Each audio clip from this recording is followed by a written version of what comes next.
हिंद बच्चों, आज हम लोग इस वीडियो में देखने वाले हैं जो प्रतिरोध को श्रेणी क्रम और पार्श्व क्रम में संयोजित किया जाता है। तो श्रेणी क्रम को हम लोग पिछले वीडियो में देख चुके थे और इनका व्यंजक भी प्राप्त कर चुके थे। आज हम लोग पार्श्व क्रम में देखेंगे कि पार्श्व क्रम संयोजन क्या होता है और R1, R2, R3 तीन प्रतिरोधकों का जो समतुल्य प्रतिरोध का व्यंजक होता है उसको हम लोग प्राप्त करेंगे। यहाँ से आप लोग को जैक बोर्ड की जो एग्जाम होती है 10th क्लास में 5 मार्क्स से पक्का यहाँ से पूछा जाता है। ठीक है, तो अगर 5 मार्क्स आप लोग को पक्का करना है तो इस वीडियो के अंत तक बने रहिएगा।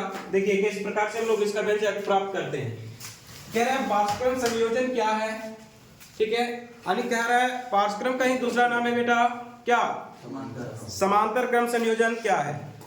R1, R2 और R3 तीन प्रतिरोधकों को समांतर क्रम में संयोजित किया जाता है। इनका समतुल्य प्रतिरोध क्या होगा। अब समझिए बेटा आपको क्या है कि पार्श्व क्रम या तो फिर समांतर क्रम संयोजन किसे कहते हैं। तो जब दो या दो से अधिक प्रतिरोधकों को एक दूसरे के समांतर क्या, एक दूसरे के समांतर संयोजित किया जाता है तो इसे हम लोग क्या कहते हैं, समांतर क्रम संयोजन कहते हैं। इनमें क्या होता है तो बेटा प्रतिरोधकों का जो एक सिरा होता है, पहला सिरा होता है, देख रहे हैं यहाँ पे तीनों का एक साथ जोड़ा गया है। फिर दूसरा सिरा क्या होता है, दोनों फिर इन तीनों को एक साथ जोड़ा गया है। यानी कह सकते हैं बेटा कि जब दो या दो से अधिक प्रतिरोधों को एक दूसरे के समांतर संयोजित किया जाता है, दिख रहा है तीनों एक दूसरे के समांतर है ना, संयोजित किया जाता है तो इस प्रकार के संयोजन को क्या कहते हैं, पार्श्व क्रम संयोजन या फिर समांतर क्रम संयोजन कहते हैं। इसमें क्या होता है बेटा कि प्रतिरोधकों का पहला सिरा एक साथ और दूसरा सिरा एक साथ जोड़ दिया जाता है। अब समझिए हम लोग एक परिपथ बनाए, यहाँ पे देखिए इसको R1 है, ये क्या है R1, ये R2 और ये 3। इसमें I धारा प्रवाहित हो रही है, इसमें I2 और इसमें I3। कुल विभवांतर कितना है इसमें, तो V है। अब समझिए मान लेंगे, माना R1, R2 और R3, माना R1, R2 और R3 तीन प्रतिरोधकों को पार्श्व क्रम में संयोजित किया जाता है तथा उसमें I धारा प्रवाहित होती है और विभवांतर भी उत्पन्न होता है। यानी प्रत्येक प्रतिरोध से कितने भी धारा प्रवाहित होती है, I। ठीक है, तो अगर R1 से बात करें तो क्या हो जाएगा I1, इससे बात करेंगे तो I2 और इससे बात करेंगे तो I3। विभवांतर कितना है V। अब बेटा ओम के नियमानुसार, ओम नियम आप लोग पढ़े हैं ना, तो ओम के नियमानुसार आप लोग क्या पढ़े हैं, ओम ने क्या बताया था, बोलिए ओम ने क्या बताया था,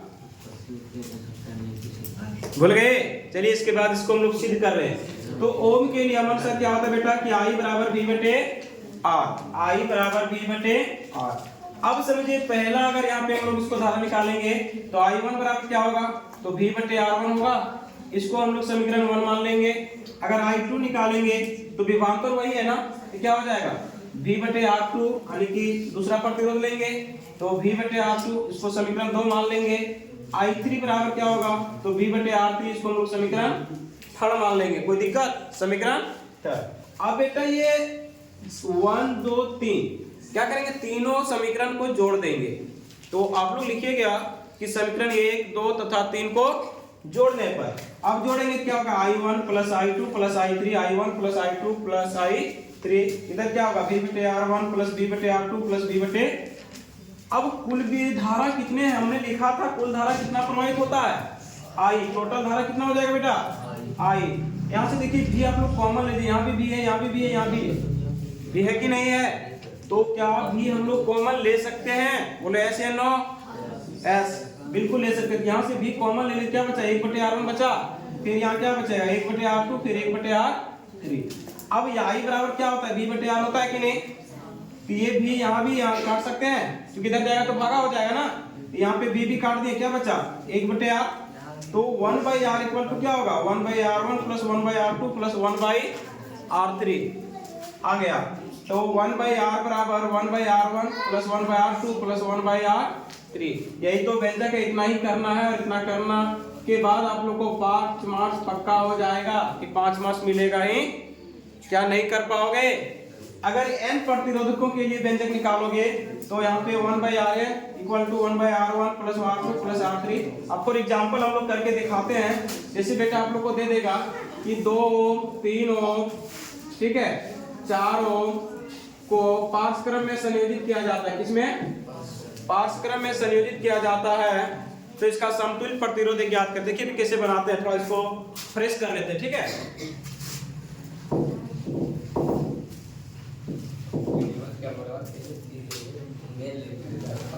देखिए कैसे बनाते हैं।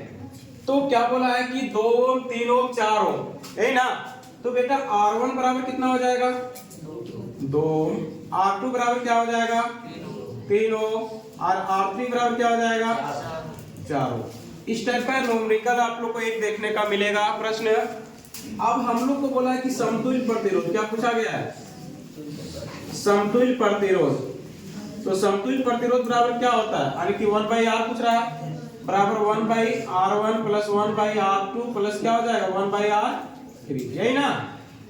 चलिए तो 1/R की जगह कितना है 2, 1/R2 की जगह कितना है 3, 1/R3 कितना है 4। 1/R बराबर आ रहा है सब।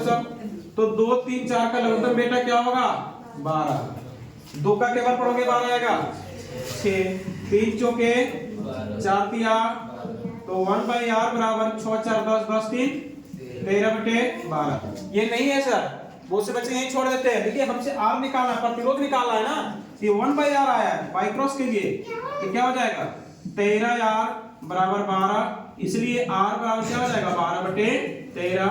इसको पॉइंट में कर सकते हैं आप लोग। ठीक है, आप तो इतना छोड़िए ओम हो गया, यानी ये समतुल्य प्रतिरोध हो गया। क्या नहीं बना पाओगे, बन जाएगा ना। इसी प्रकार से आपका रहेगा, सिर्फ आंकड़ा चेंज कर देने से आपसे पूछ देगा कि 5 ओम 3 ओम 2 ओम तथा 4 ओम 4 प्रतिरोधकों को पार्श्व में संयोजित किया जाता है। किसमें? पार्श्व में संयोजित किया जाता है तो इसका समतुल्य प्रतिरोध ज्ञात करें। क्या नहीं बना पाओगे तो बनाइए इसको। ठीक है।